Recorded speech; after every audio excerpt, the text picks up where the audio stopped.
On parle en général de guerre du Pacifique en Occident pour désigner l'ensemble des opérations militaires qui se déroulent à partir de 1941 dans le cadre de l'expansion du Japon, allié de l'Allemagne nazie et de l'Italie fasciste. On considère donc ce théâtre de guerre comme une composante de la Seconde Guerre mondiale. Du point de vue japonais, ces opérations sont considérées comme une extension du conflit sino-japonais. La guerre du Pacifique est appelée après 1945 guerre de 15 ans. Il est clair que le conflit, dans cet esprit, commence bien à l'invasion de la Mandchourie par les Japonais en 1931. L'extension du conflit à partir du continent en Chine et en Indochine commence avec l'attaque de Pearl Harbor le 7 décembre 1941, qui provoque l'entrée en guerre des États-Unis et des Alliés contre l'Empire du Japon.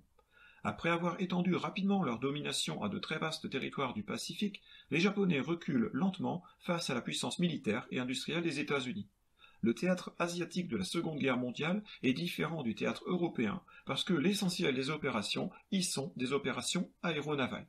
Le 7 décembre 1941, le Japon attaque simultanément la Malaisie et la Thaïlande, ainsi que la principale base navale américaine du Pacifique, Pearl Harbor. Le succès japonais à Pearl Harbor est à relativiser, car aucun porte-avions américain n'est atteint, les infrastructures du port ne sont pas endommagées, mais la victoire de Pearl Harbor laisse les coudées franches au Japon pour mener ses attaques aéronavales dans l'Asie du Sud-Est. Hong Kong, les Philippines, puis Guam et Wake, la Malaisie, Singapour, passent aux mains des Japonais en quelques semaines. Ensuite, c'est au tour de Bornéo, de Sumatra, de Java, des Indes orientales néerlandaises de passer aux mains des Japonais fin mars. Les Japonais bombardent même le nord de l'Australie. Les Japonais sont parvenus, au prix de pertes assez légères, à s'emparer de leurs objectifs et de leurs richesses. Les pertes alliées, au contraire, sont lourdes, et le moral est au plus bas. Les Japonais projettent alors de détruire la flotte américaine à Midway et d'y installer une base militaire qui donnera au Japon le contrôle de tout le Pacifique central. Mais les messages japonais sont décodés par les Américains qui tendent une embuscade au large et détruisent les porte-avions japonais.